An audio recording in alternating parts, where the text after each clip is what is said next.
Hey everyone, welcome back to my workbench. Had a little bit of a mishap yesterday with the recording while I was taking apart the Nomad.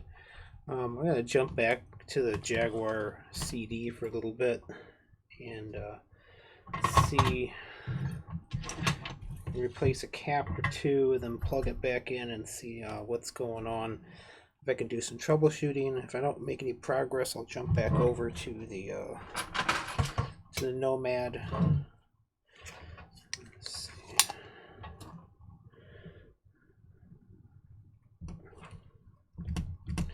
Wobbly little thing.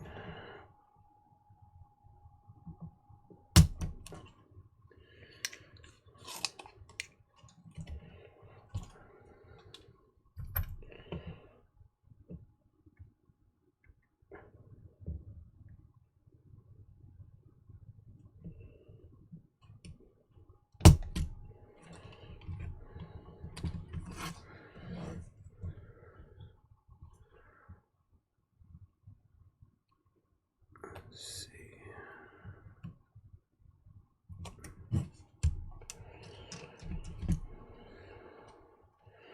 The technical documentation on this is kind of lacking, so it's going to be a little bit of a challenge to figure out what the heck to. If I can't troubleshoot it, it's going to just have to trace through the circuit and see where the power's not coming through. It's not terribly complicated, it's just I don't really have a lot of information to work with.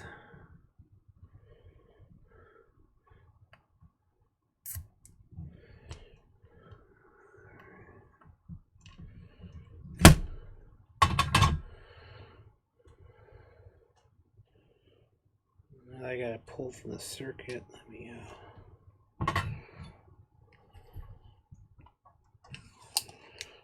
clean those up.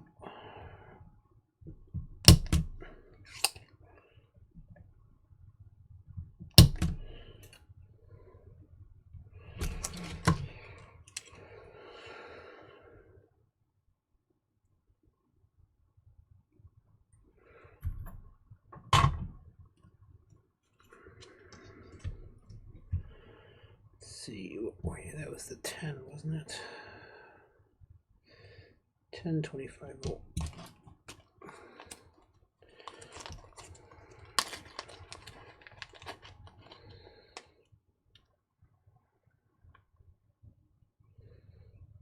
$150.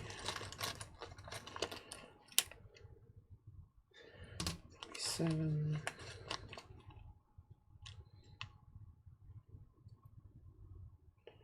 33. That's an odd value. 2.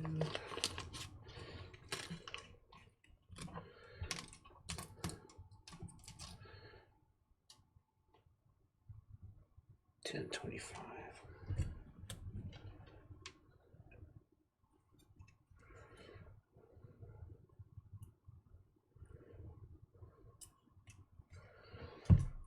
As always, I couldn't get the hole very clean on the ground side.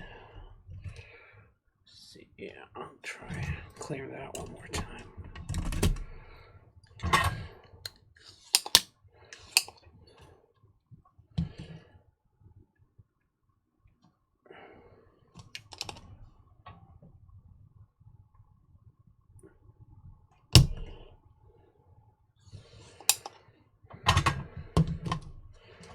Otherwise, I'll do the cheat and just push it through.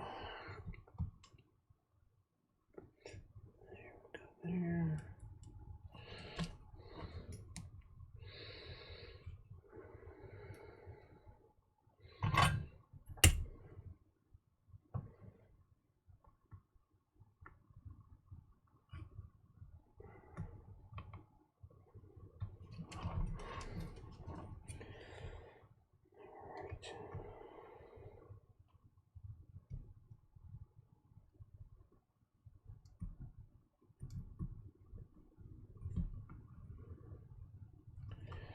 A little more.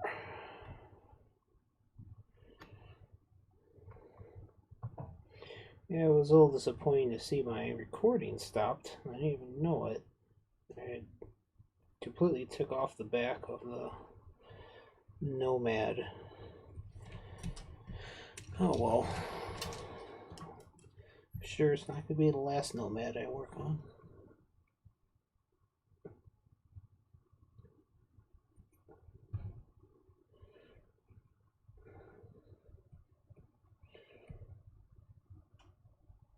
Okay, a little more heat. Not a lot of caps on this board. Let's give it a shot. Curious, I'm gonna take a look at the one I pulled.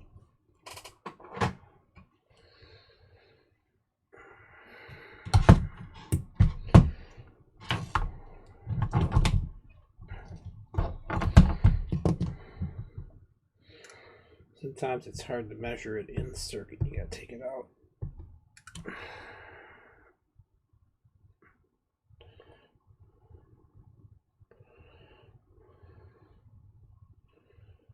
Yeah, see, it's still reading.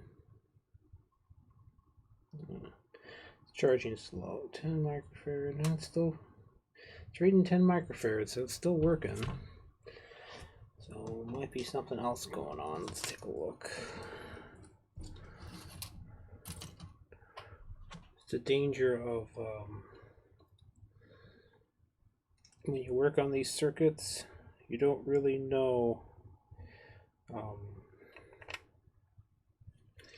if you're going to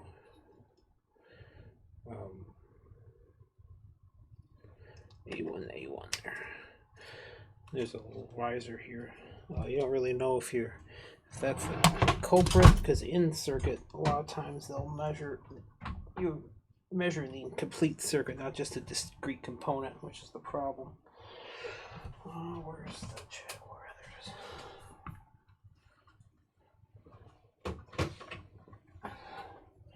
There's the Jaguar I modded for HDMI.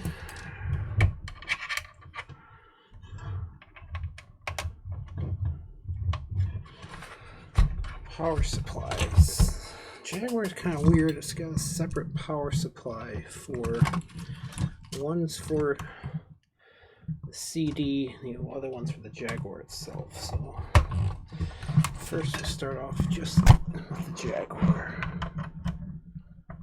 That was my microphone. Let's see.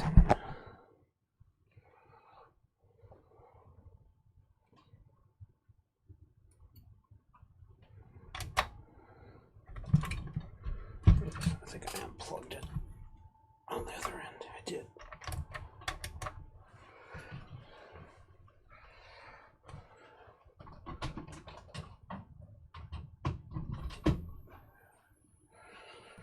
Just fire it up with.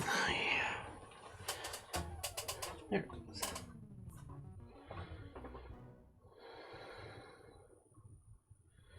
That's your standard Jaguar starting screen. If he had a problem, it actually comes up red. Yeah, it'll come up red, and you won't see anything. So let's throw the CD in.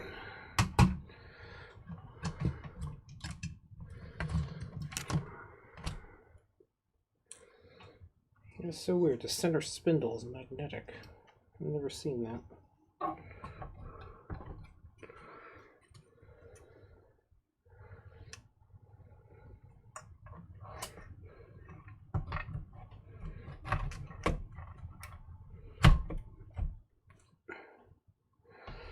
That's that one, and this power supply you plugged in.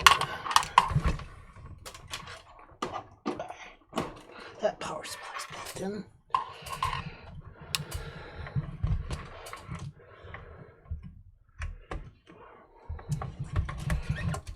Cartridge in.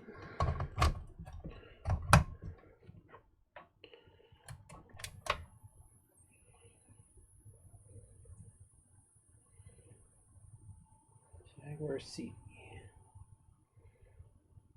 Yeah, it's complaining about the same thing. You can see there that's pointing at plug in the power. But there is power, so what's the problem?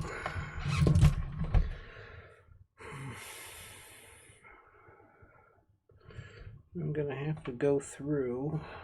Let's see. Some people say if there's a wiggly connection here. Let's take a look.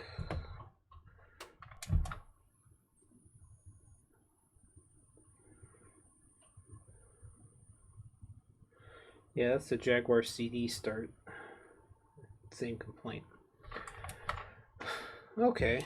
I'm gonna have to find some sort of schematic for this thing so I can trace it back. I don't see any obviously burnt components, and it's gonna be a little bit of a challenge to figure out. You see the power regulating transistors are. These guys are warming up, so it's drawing some power. It's just it's not initializing correctly. Well, shoot. I don't see anything obvious on here. The Jaguar itself is pretty straightforward because the issue we have is actually fairly common. It's just the main boost buck converter blows on it. This one doesn't really have. It's got one on here, but it's going to be hard to troubleshoot because all the working components are actually on the underside of the board when you put it in place like this. So, it's going to be a fun troubleshoot there. There's only so many test points. You see, they have a bunch of. I see TPs all over the place on here, so I'm gonna have to find the manual for the CD if they exist, the technical manual, because I'll have to go through each test point and see what's going on. But for now, I'm gonna put this aside. I think I'll grab the Nomad and take a look at that.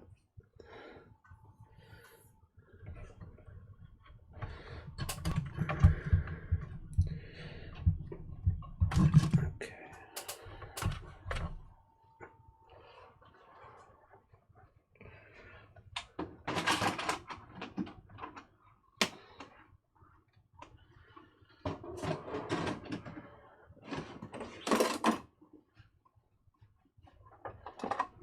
Back to the Nomad. So I did take it apart. And I'll describe what everything is again. And maybe I'll do the speaker. When I was pulling it apart, the one speaker wire came off here. I'm not sure why. I'll put these Jaguar caps back. Yeah, so when I took it apart, I wanted to pull the speaker wire off so I can work on it, and it just tore off instead of the connector coming out. So, don't know what's going on there. Very strange. Back for now. Alright, so this is the Nomad itself. When you open it up, when you take one of these apart, it's actually pretty simple. There's 4 Phillips screws in the corner, and there's an anti-tamper screw here, and you just go online, look for anti-tamper bit, which looks like that. Change the focus on the side. Whoa, looks like that. It's kind of it's a hexagonal shape, kind of a button kind of thing going on. So those don't cost much. Just look for anti-tamper bits, Sega. It's easy to find. So you take those out. These 2 connectors here are for the battery pack that slots in the back. Then it comes apart like this with this cable, flex cable here. You pop this back. Out of focus. Okay. Put the wire in the way. you pull this back, and then this cable pops out. This module has all of the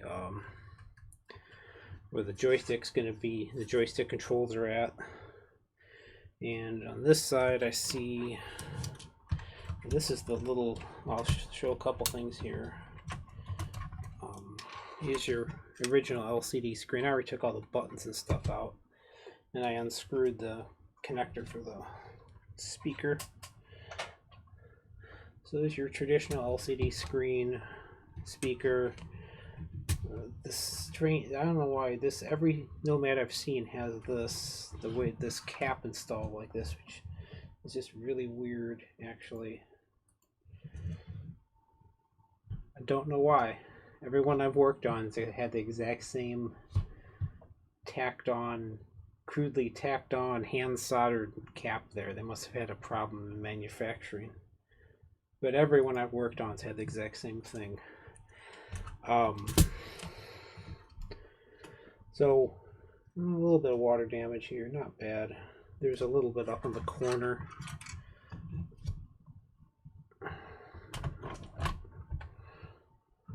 That stuff there, a little bit of water gotten there, but it didn't get at the carbon pads at all. So I'll just go through some alcohol and clean that up later. You actually hook into which point it is here. I'll find it in a minute. When you hook in, the composite signal comes off of here, and then over on this side you hook into the some people hook into the 5-volt power. I prefer the hook into the full 9-volt supply power. You see a little moisture got on the top and both sides. Not unusual, but I'll clean it up. Yeah, a little galvanic going on there. Here's the original speaker. Pop that off.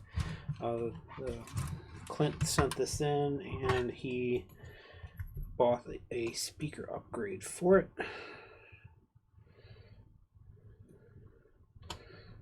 Take this off.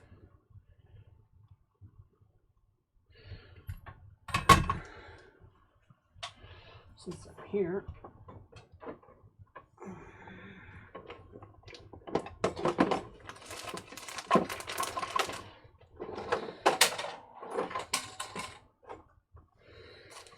that's a big speaker.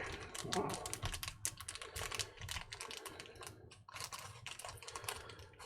That's a really big speaker. I don't know how it's going to fit back in there. We'll find a way, I guess.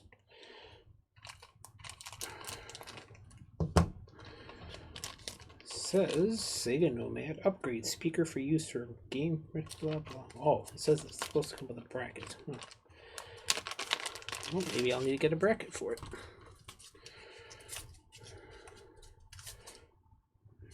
Is the bracket in there? If not, I'll have to get that bracket.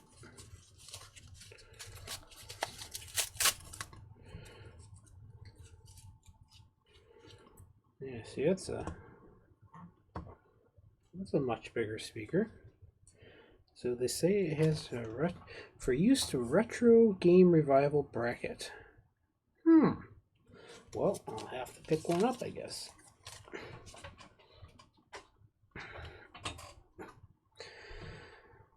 And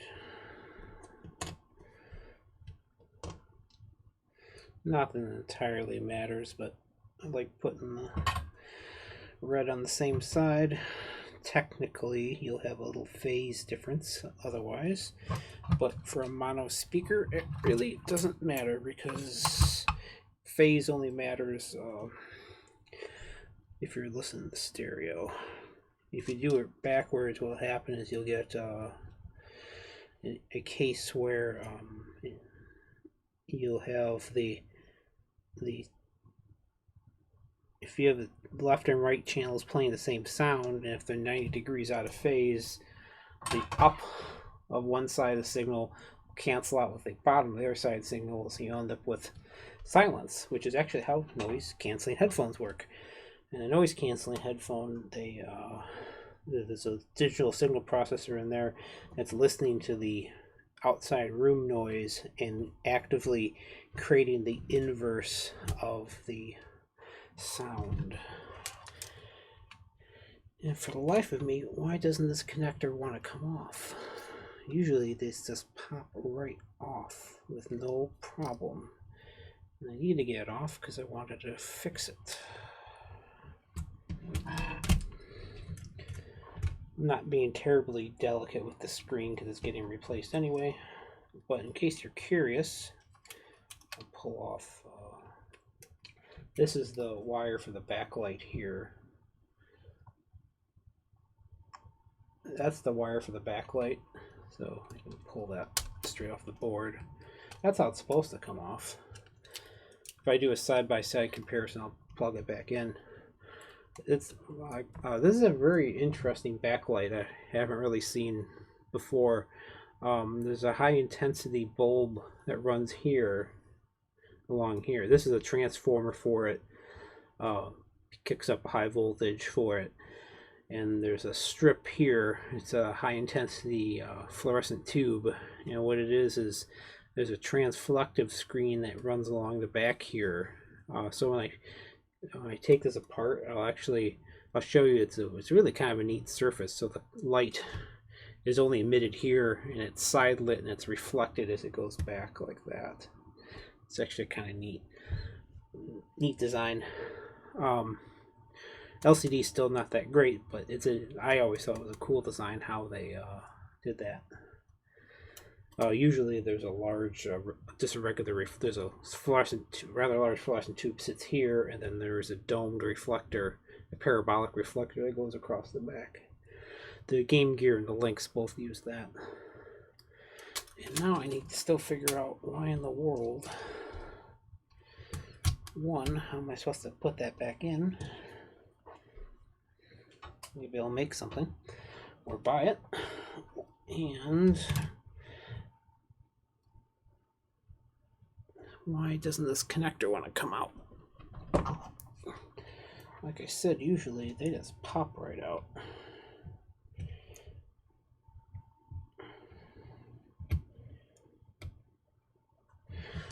Get strength in both sides, see if I can pop it apart. It's actually quite unusual to have to grip onto it like this.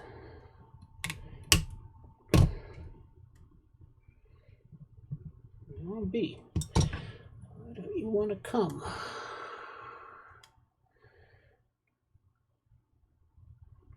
Let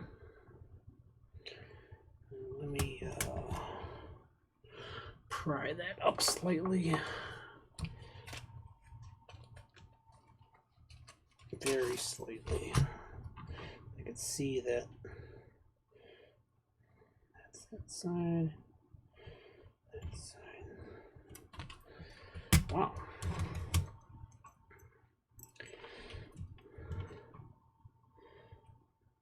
Try not to make these videos too much swearing.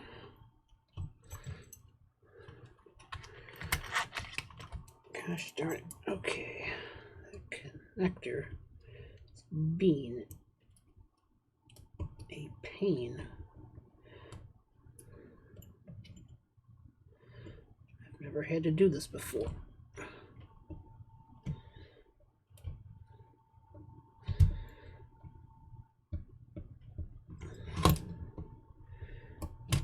Oh, I just bent my screwdriver. Well, that makes me angry.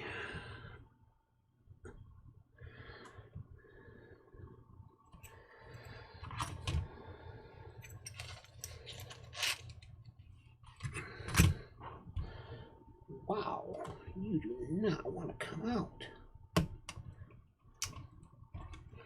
That is so weird.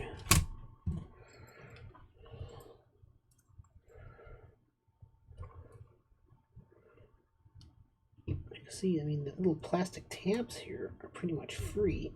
Why don't you want to come?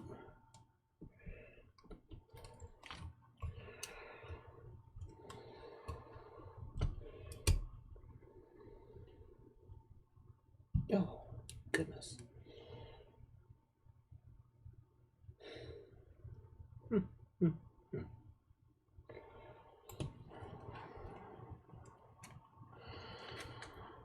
Tell you what, you're going to come out one way or the other.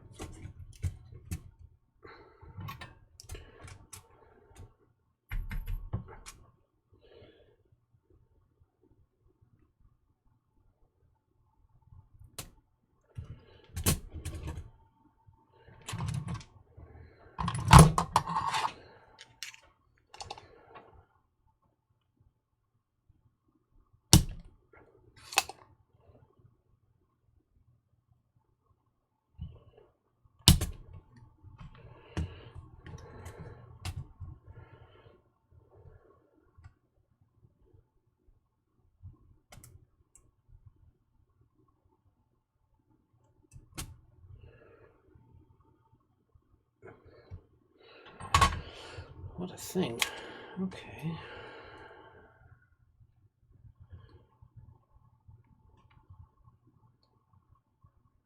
What the heck is going on here, folks?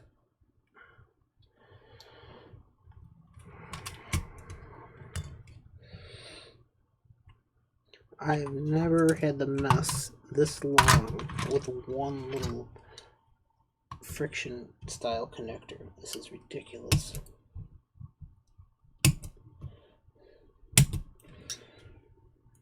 Wow. Why?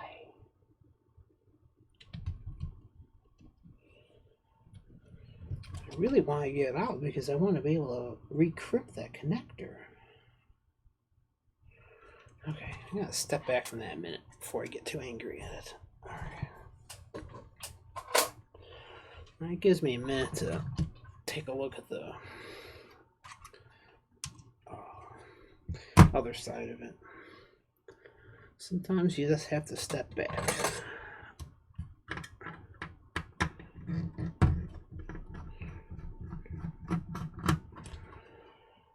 I always forget how this one comes apart.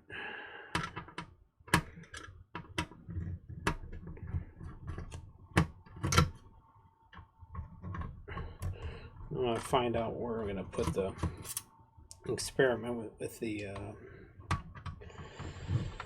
second joystick, well, technically first joystick port placement.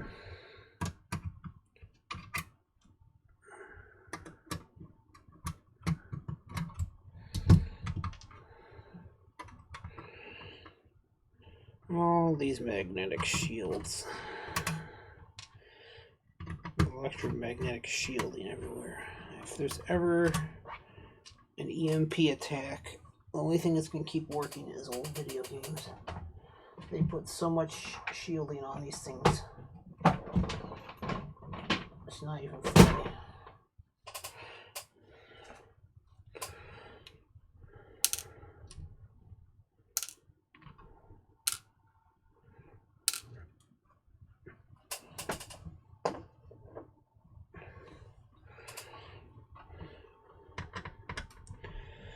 Stuff's like military grade hardened, I swear, sometimes.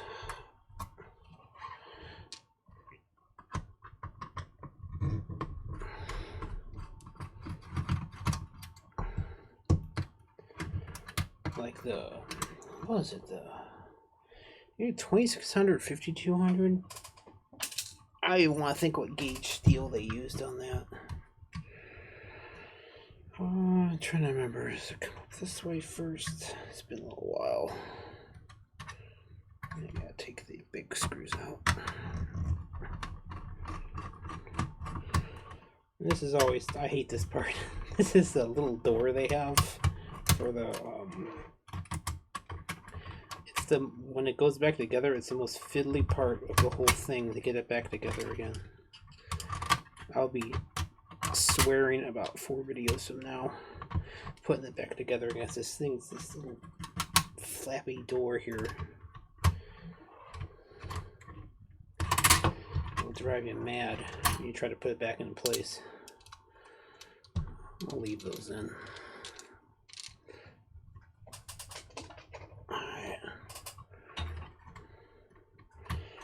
How does it work? Is it tilt out? It's been a little while since I pulled one of these.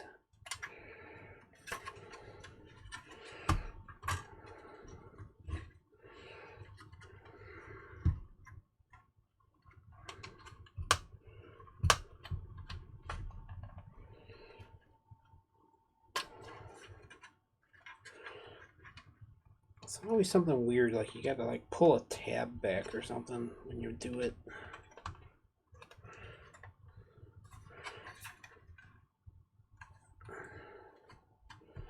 I don't think I missed any screws. Let's double check. No. This is the part that never wants to come apart. You have to like shove it one way and pull another.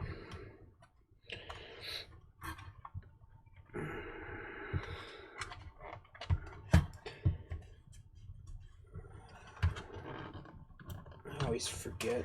I might actually have to look it up in a minute. I don't want to crack anything off. I've done it before. I just can't remember how to do it off the top of my head right now. Alright, so I'm getting a little frustrated tonight with this Nomad. Connector that won't come off. Bracket I need to figure out. And I have to look up how to take this off because I don't want to. There's some really thin plastic tabs here I don't want to destroy. So that's going to be it for now, and let's do some more tomorrow. Thanks for watching.